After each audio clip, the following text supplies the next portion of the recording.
Welcome to another episode of Rodis Live. Let's get it.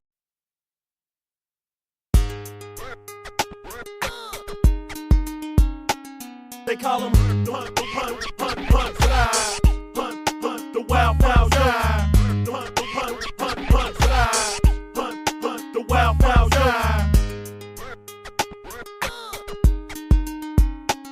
They call him Rodis. They call him the wild guy. They call him Rodis. They call him the wild guy. They call him hunt, slide. Welcome to Rodis Live. I'm your host, Rodis.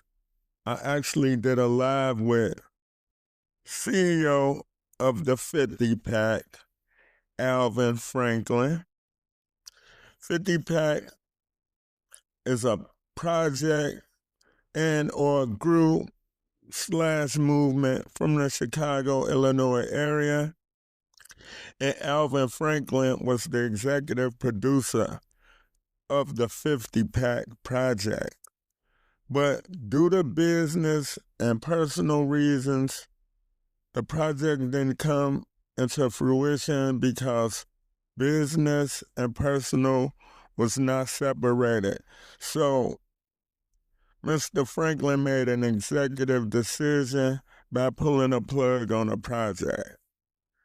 And on this episode, we're going to talk about the importance of paperwork, and Alvin is going to go into detail about how everything went left with the project.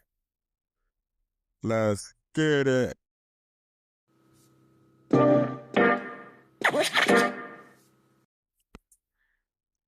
It's time for another segment of What's Poppin', y'all.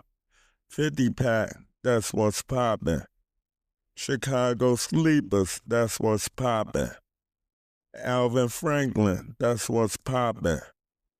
Demo, that's what's poppin'. J-Mo, that's what's poppin'. Rado, that's what's poppin'. Lit, that's what's poppin'. Swift, that's what's poppin'. Gangsta, that's what's poppin'. Paperwork, that's what's poppin'. Executive decisions, that's what's poppin'.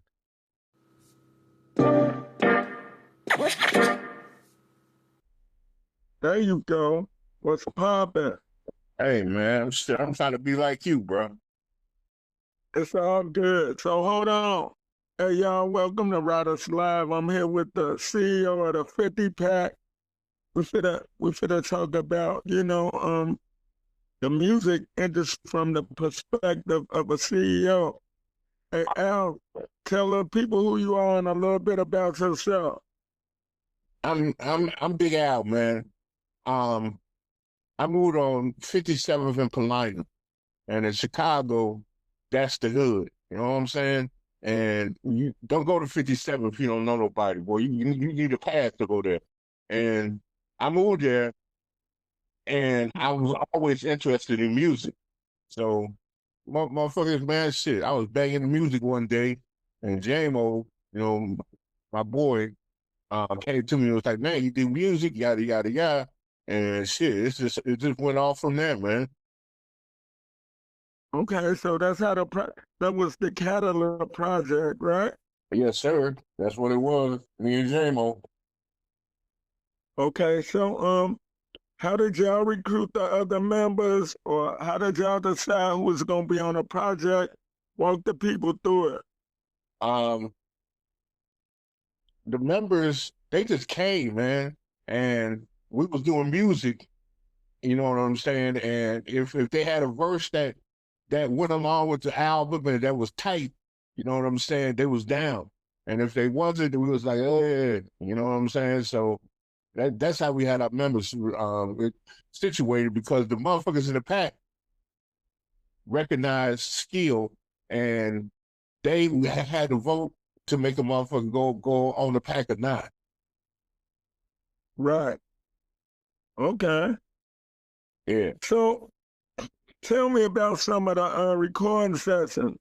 Like, if the stuff wasn't right, did y'all make people do it over again?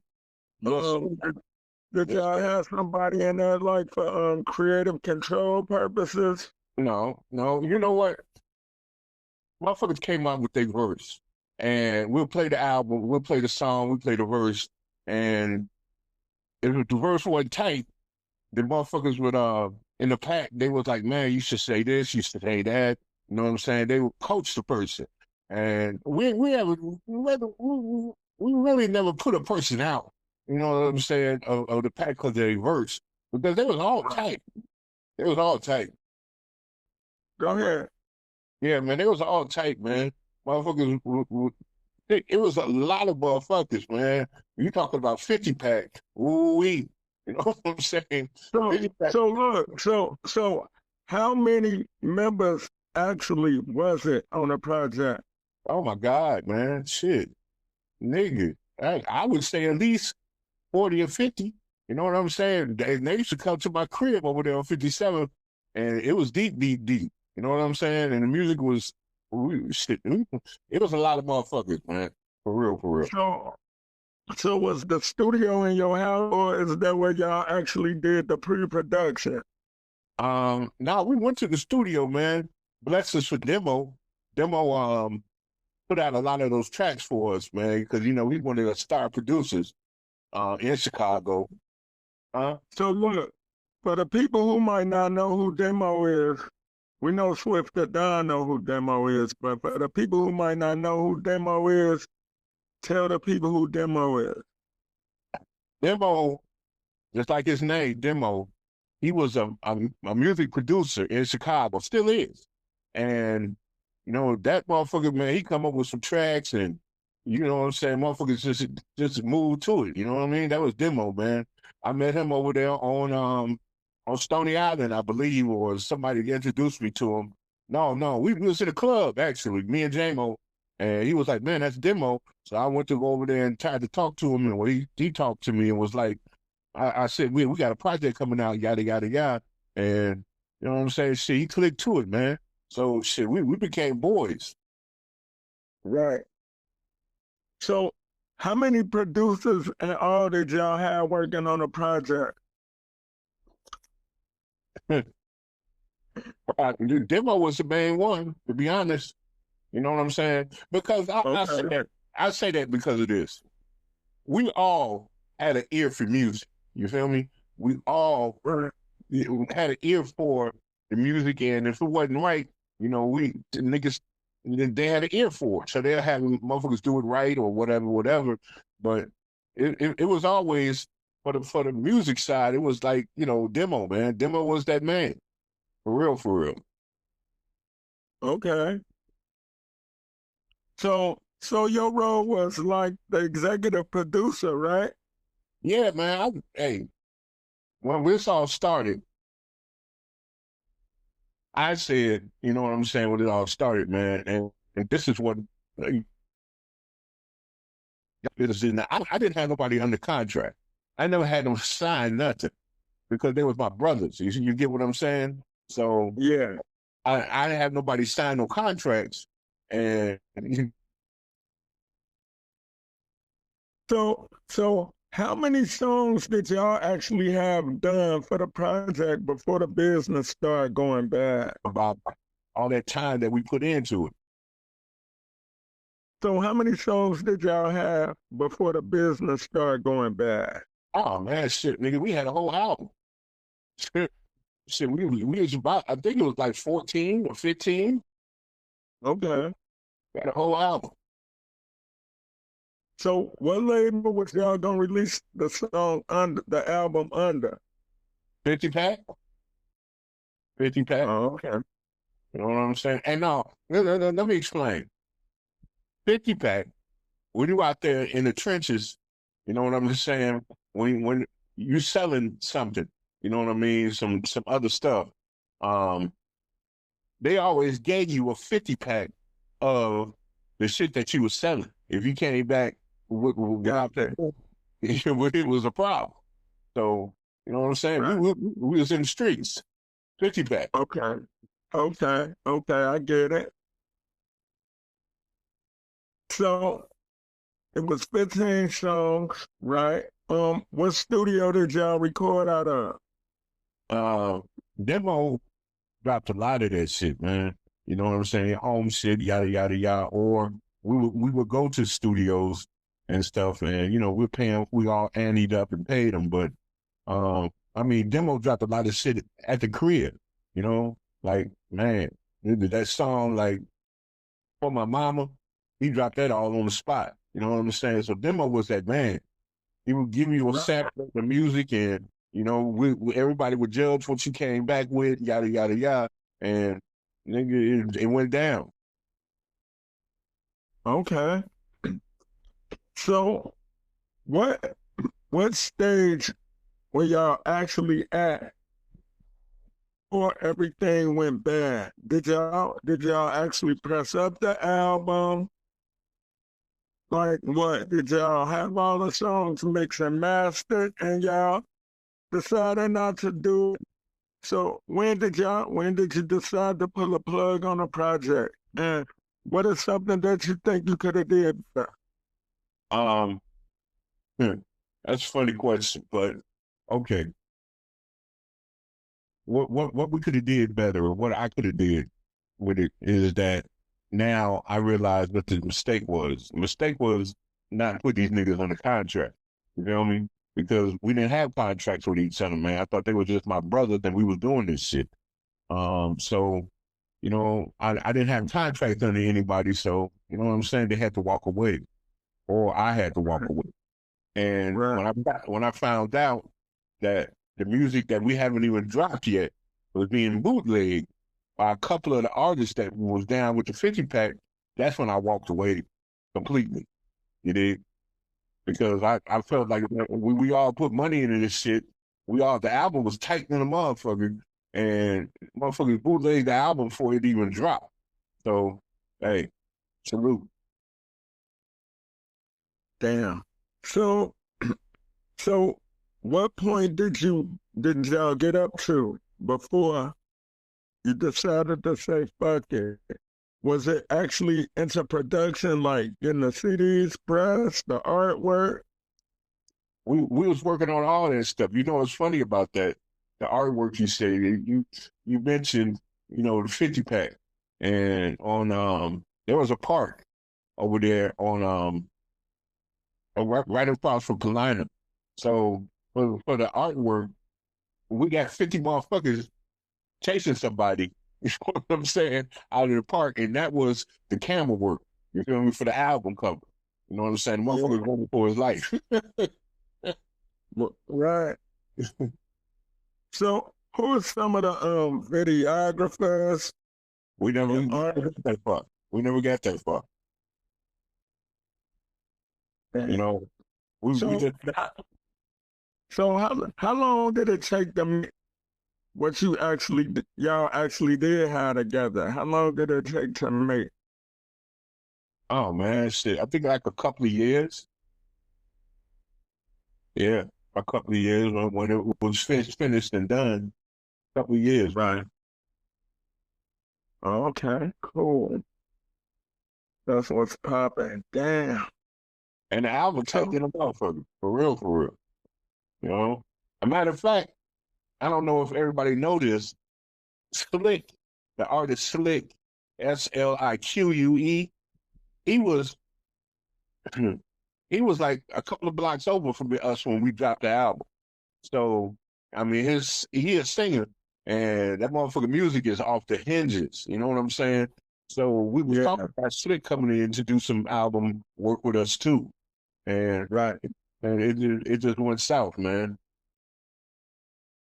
Damn. Is there anybody on a project that you ever thought about saying, well, look, let me take this solo artist, or let me take these two guys right here and try to do something with them exclusively, or it just left that bad of a sour taste in your mouth? It was that bad of a sour taste in my mouth. Listen, I just looked online and motherfuckers are talking about 50-pack 2. You know what I'm saying? So the motherfuckers taking off old album and dropping it as a new album. And I just shook my head, man, because the album was tight than a motherfucker. And, so much about, artists and stuff, man. There was a lot of fucking artists in the 50 pack. For real. And, I couldn't choose a couple of them, one or two. You know what? J-Mo mentioned to me the other day, right? When I talked to him. And he was like, man, there's so many ways we could have stopped that. You feel me? I mean, there was 50 motherfucking niggas, street niggas in Chicago, Southside, and we could have put the stop with anybody who, you know what I'm saying, who wasn't right in the pack. But man, I'm sensitive and emotional, so I was my heart was broken, from the bond that I built with my brothers. So I still talk to a few of them, of this day, man. But the music is sour in my mouth now. You feel me? Yeah. Damn. That's fucked up. Ain't it? So, and like, I don't know. It's the past, but like, right. You really gotta be on one accord with the artists and the engineers and shit. Like, would you agree with the statement that paperwork make the plan work? Yes, I would. Yes, I would. Or the paperwork make motherfuckers do what they're supposed to do. And as far as the pack gotten, the brotherhood make motherfuckers do what they're supposed to do because, like I said, man, 57 of a Palanin boy, and at the south side of Chicago, it wasn't no punks in the group. You best believe that. And what makes the pack so already know. I know you do. And the pack was so motherfucking large that we had passes to every hood. You know what I'm saying? Because it was so big. So I mean, you don't want to step into a hood unless you got motherfucking, you got permission. You feel me? But somebody on every hood was part of the pack. So shit, we slid into them motherfuckers because niggas, you know what I'm saying? They said they was our guys. So that was it. Yeah, we had did a show at East of the Rhine, and a lot of the 50 pack people came through to support the show. I think A-Shape before. Yeah. You know what I'm saying? Yeah. And, yeah. We was actually working on. I was actually working on a project when y'all was working on y'all's. Right. Yeah. So if you could do anything different, what would it be? And if y'all did have the album to come out with the proper rollout at the time, what do you think could have came from it? That album, first thing, that album was a classic. You know what I'm saying? I mean, a classic, because you had all these motherfuckers putting their hard motherfucking work into it. They came out and blew up my crib on 78th and Ridgeland. You know what I'm saying? And every weekend. Over East. Yes, sir. You know what I'm saying? Yes, sir. And, you can't go over there either. You say, oh, no, man, no, bro, you think you want to die? You know what I'm saying? You want to die. You know what I'm saying? But Richmond and all of that over East, in the Chicago South Side, man, they had like the 3 wings for $1 shit, man. And, man, boy. I mean, the South Side of Chicago is classic.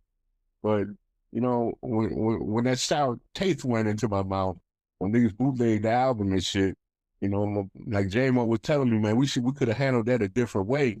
But man, this shit broke my heart, man, because we put our blood, sweat, and tears in it, and all our money. So, you know what I'm saying? Yeah. I just have to walk away from it. Like I was telling you offline, I was signed to an indie label, and I took my little sister with me to the flea market. She was like 6. She was like, brother, there go your album right there. And they bootlegged my shit, and I was mad. And she told me, like, what you mad for? You know, if they bootlegging is good, bootlegging it is good. Everybody gonna get it. And it's gonna be easier for you to sell because everybody gonna already have it. But You know what? I was like, damn, okay. So I ain't even tripped. I wish I would have had that attitude that you had because I was heartbroken. You know, I'm a sensitive and emotional nigga, I guess. But Hey, you know what I'm saying? hey, Al, I was sick, but you know, my little sister, she grown now, but you know, she just always was a real genuine person. Hey, we got a 50-pack artist in the building. Is it okay if they come up? Oh yeah, come on.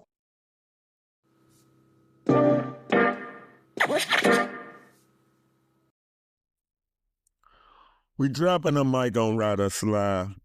So the live got cut short. So the 50-pack project was a project being worked on simultaneously with the Chicago Sleepers project, which was the project that I was working on. So we had correspondence back and forth. Both dope projects, but the business was different. Like with the 50-pack project, it was business and personal. For the life of me, I don't understand how somebody got the project and leaked it. Like in a live, as I stated, my solo project, it got leaked and bootlegged, but it was a gift and a curse. You know what I'm saying? But the business was different. Like after every session, the songs was going on a flash drive. Wasn't nobody getting them.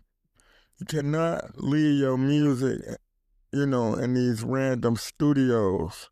That's how your stuff get on mixtapes. That's how your album get bootlegged. That's how your stuff get leaked. And that ain't no knock to Alvin Franklin, but it's just the nature of the beast. You know,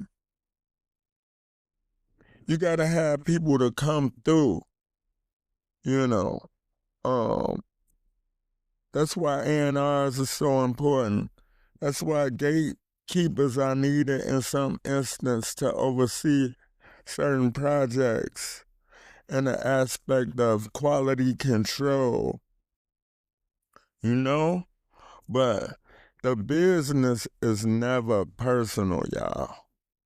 So we dropping the mic on Riders Live. Make sure you like, share, and subscribe to the podcast. Go and get some Riders Live podcast merch at riderslivepodcaststore.com. Like, share, and subscribe. Peace.